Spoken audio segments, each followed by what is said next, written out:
Everybody, this is Brett Lewis with L4 Group, and today I have Steve All with us from RF All. How's it going, Steve? Good. How are you? Good, good. And I thought that we would do something, a little fun today. It's the middle of the summertime. A lot of people are grilling, and I figured let's talk a little bit about grilling tips or grilling a lot of frequently asked question type things regarding grilling and barbecuing. And Steve operates a local business in Lehighton where part of his business is he sells outdoor furniture and cooking accessories. He has a hearth and patio showroom, and he has a line of grills that he sells. So Steve, you want to expand a little bit on that? Yeah, we do all kinds of outdoor products and fire pits, retractable awnings, patio furniture, like you had mentioned. Uh, Everything's available in our hearth and patio showroom. People can come in and see and touch them and feel them. We have all kinds of barbecue grills, charcoal grills, wood pellet grills, accessories, spices, rubs, items for smoking, and like wood chips and all kinds of different things. So yeah, if you want to stop in and check it out, there's a lot of stuff. It's a lot of fun too. Awesome, awesome. And I know I use my grill year-round. I think a lot of people do. So this isn't just a summertime thing, but I figured it is summer season, so let's get into some of the questions that I've come across as far as grilling goes. One that I'm actually interested in myself personally as well is how do I get a good smoky flavor infused into the food that I'm cooking using a gas grill? And I think this is the road of getting into smoking meats and different things. Is I had that desire for the wood-fired flavor, but I still wanted the convenience of a propane or gas grill. And one of the best things that I ever bought, and we sell a lot of these, is a wood smoker box. So you basically have a stainless steel box, and then what you do is you buy some wood chips. You soak these in water, and little holes in this box. You set this in there on the barbecue grill, and it'll start smoldering the wood. So it's a great way. It's pretty inexpensive to get into, starting the flavor of smoking, and it's fun, and it adds a lot of different flavor to your meat. There's all different kinds of wood chips you can get. Weber makes a nice package here.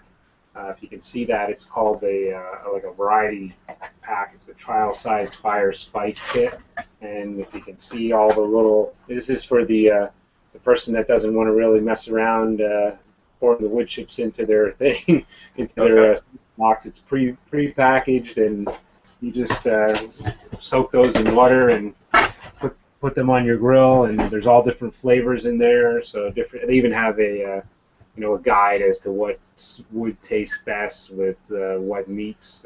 So it's a great way to get started. And if anybody ever has any questions about that, they're more than welcome to give us a call or stop in. We get a lot of questions about how to add that wood flavor in a charcoal or a barbecue grill that's propane or natural gas, and that's really the easiest way to do it, and it's pretty simple. I mean, one other method, you can always try tin foil and wood chips. Poke some holes in it. That's probably the least expensive way to get started, because your only investment is a bag of wood chips. But then just be aware that the tin foil will break down and get into your grill, so there's a little more cleanup involved. But it'll still work the same way. So it's a couple different options. Yeah, that's awesome. And the wood chips themselves, hickory. What are some other types of flavoring? It's just about anything you can imagine. I mean, we have persimmon, we have grapevines, we have orange. There's Alder, alder is really big with fish, and have your basic sassafras, hickory, oak. There's just so many different kinds of wood out there. We have a whole entire wall dedicated to all the different woods. So. That's very cool. And along in the same vein with smoking, what are some of the best meats to use when you're trying to smoke?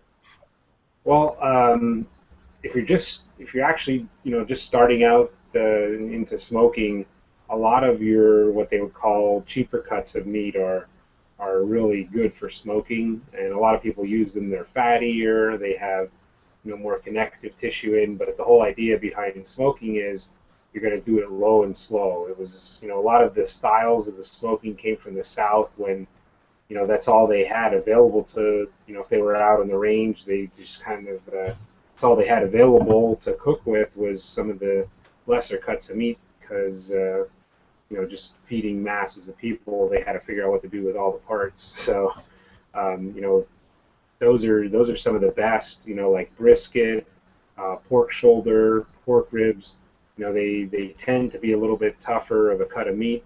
So grilling them low and slow, that's kind of the method that a lot of people use. And then if you're going to use an more expensive cut of meat, it's best to practice on, smoking on a what I would say is a less expensive cut. And then once you get used to the process and how you do it, and then you might want to consider getting into, different kinds of meats, like your fillets or seafood, and then there's venison, buffalo, fish. There's all different kinds of things, but I would just recommend starting with, like a rib, something basic, ribs, or like I said, pork butt or brisket. And there's a ton of recipes online. You can just go online and Google whatever you're looking for. It's something I often do too. Is just well, let's see. I never made this before. Let me go on there and give it a whirl. I smoked an eel the other day, and I never smoked an eel before. And like, oh, and you'd be surprised. There was a lot of recipes for smoked eel on the web. So That's very cool. Yeah. Yeah, that's very cool. I'll probably have a couple of links below this video with different recipes, so you can check those out as well. Now, what about for people who are just fairly new to grilling in general, or just haven't really mastered grilling? What's your secret for grilling that perfect, thick, juicy filet mignon or nice cut meat? Well, and you're right in my wheelhouse because I'm definitely a steak guy, and I like medium rare, so I can tell you exactly how I do it. When you're doing a fillet or any good cut of steak, just keep in mind, less is more. So the less seasoning, the less handling of the meat, the better. Don't poke it with a fork. Definitely use a tong. So what I'll do is turn the grill up as high as it'll go, and usually it's ready in about 10-15 minutes. And then you just let your meat, take it out of the fridge. I usually put a little bit of pepper and salt on it, not too much, just to add a little bit of flavor. Do it on both sides. Let it sit out about half hour, 45 minutes, and get closer to temperature, to room temperature.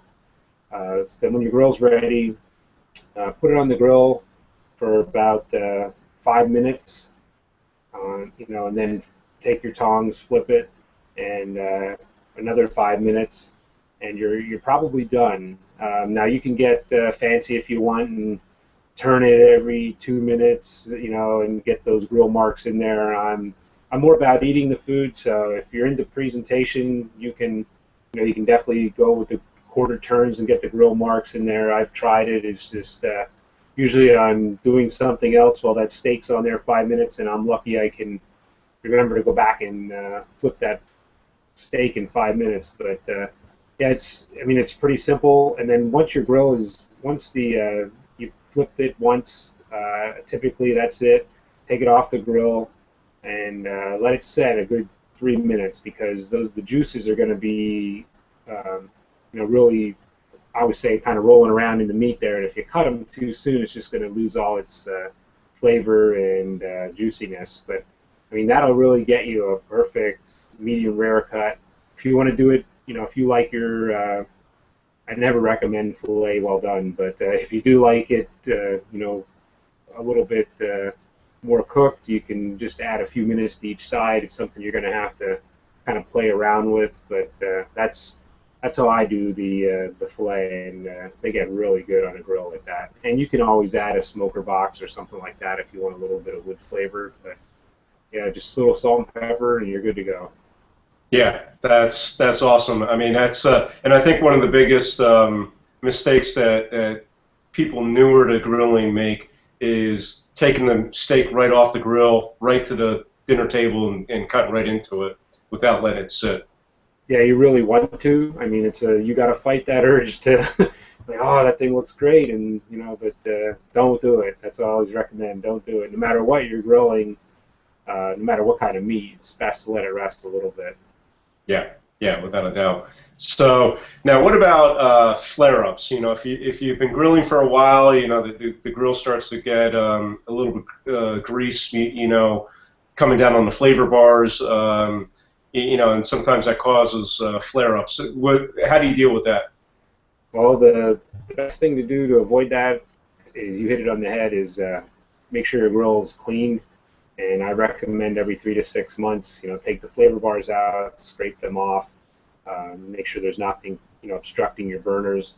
But if you're not doing that and you're not into cleaning, just some people never clean their grill, but if you're not into that and you're going to deal with the flare-up when it comes by, then you're going to have to learn to move the meat, because that's really the easiest thing. Is once you start getting that flare-up, and you might have had olive oil or some kind of oil soaking in, the meat in that, and you've had the fat of the meat, and now you're cooking, or you have barbecue sauces that are a lot of sugar content, you're going to get flare-ups. And I mean, a normal flare-up should just last a few seconds, and that's fine. You don't have to worry about it, and it actually kind of adds to the process. But if you've got, flare-ups lasting for 15, 30 seconds or more, you're going to want to consider moving the meat to the side, because it's going to make the meat taste bad if you've got that kind of flare up and it's hitting it.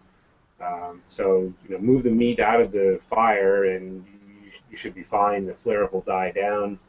But that's the basic thing: is trim the extra fat off the meat that you really don't need to add to the flavoring. Keep the barbecue sauces to a minimum, and actually most barbecue sauces are best added at the end of the cooking process.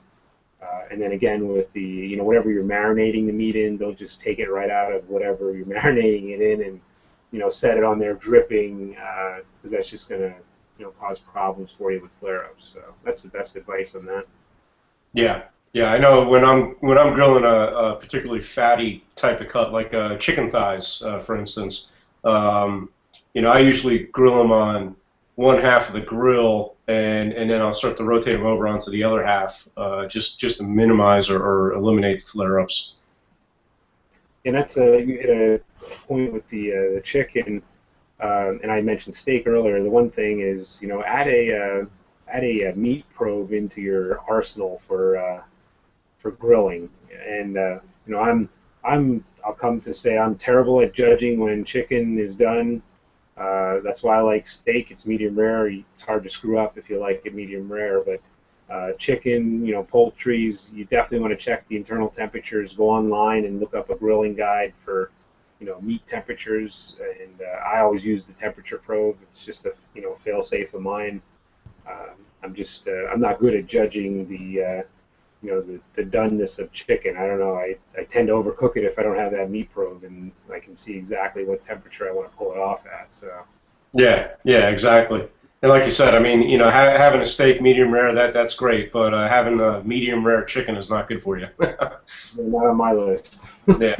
So there's no sense in getting sick. So, and to wrap up. What are your recommendations? You touched on cleaning the flavor bars. What's your recommendation for keeping your grill, in good condition and keeping it clean? Like I said earlier, if you typically you don't really have to clean the grill very often. I mean, some people have food allergies, and most grills out there you can throw your grates in a dishwasher if you want to and clean them off because they're, it's perfectly safe to do that. Always read the manufacturer's recommendations when you're cleaning any grill. But as far as the insides of the grill, when you're done cooking, there's really not much to do. I typically just shut the grill down, because when you go to start it up again, you're basically going to sanitize it, because you're turning the grill on. It's going to get hot enough to kill any bacteria, any germs, anything that would be on there. And then typically you let it run 10, 15 minutes. Go out with a wire brush. They use a special wire brush that's made for grills. You don't want to go to a hardware store and buy a steel wire brush. You'll just eventually wear out your grates or possibly rub off, any porcelain finishes or things like that. So just start up the grill, let it run 10, 15 minutes.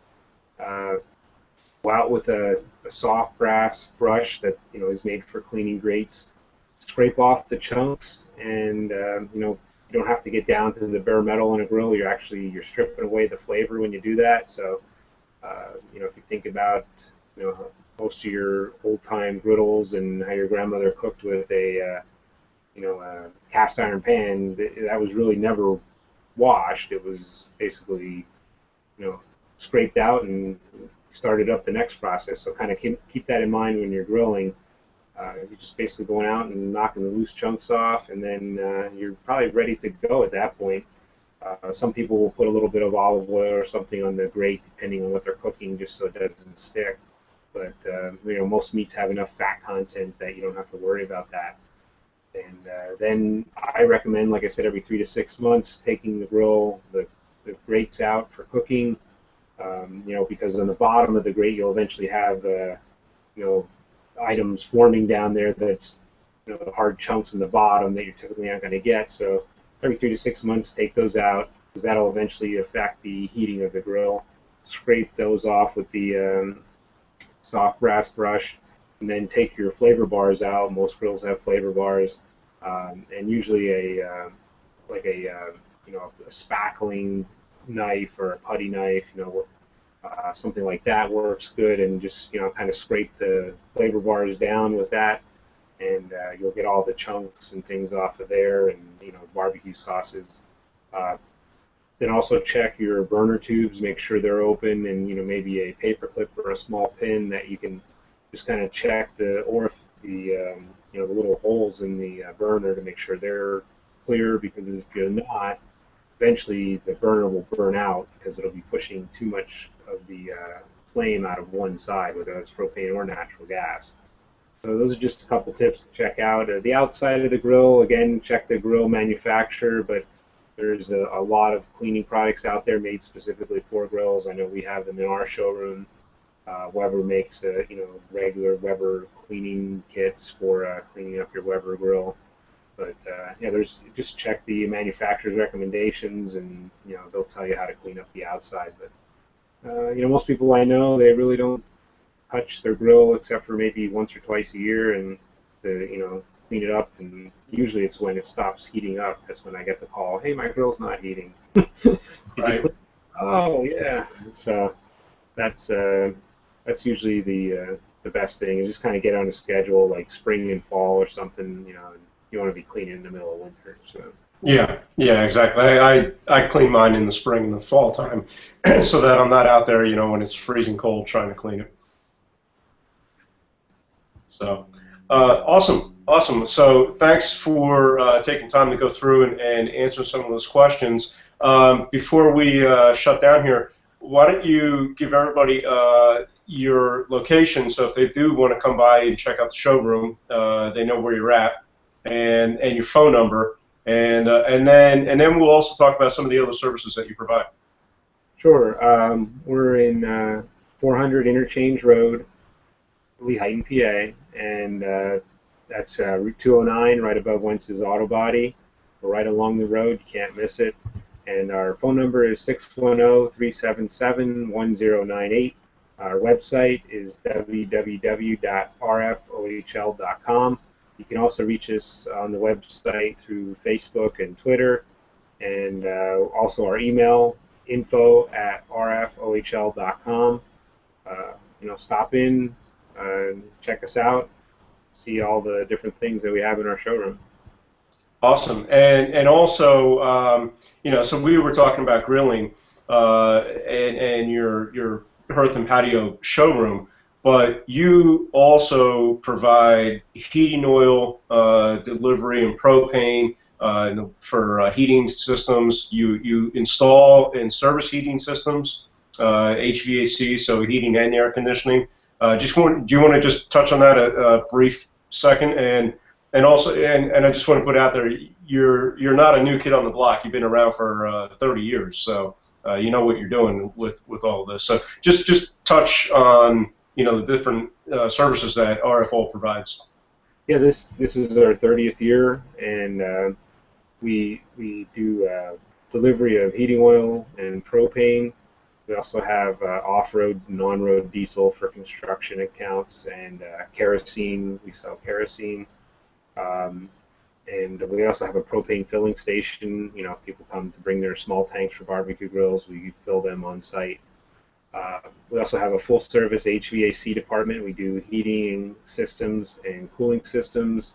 We do heating oil, propane, natural gas, electric heat pumps, air conditioning systems, and like I mentioned earlier, we also do the full service hearth and patio showroom with all the items in there. But yeah, give us a call. We service about a 50-mile radius of Lehighton, and it covers about 82 zip codes. So if you're not one of those zip codes and you want to be a customer, give us a call and we'll take a look at it and see if we can help you out. Awesome. Well, again, Steve, thanks for taking time to talk about grilling. It's always a fun topic, at least for me. I love the grill, and I love hearing different techniques, and especially my own personal interest is smoking meats. So again, thank you for taking the time to go through that, and we'll talk to you again soon. All right, thank you. All right, take care.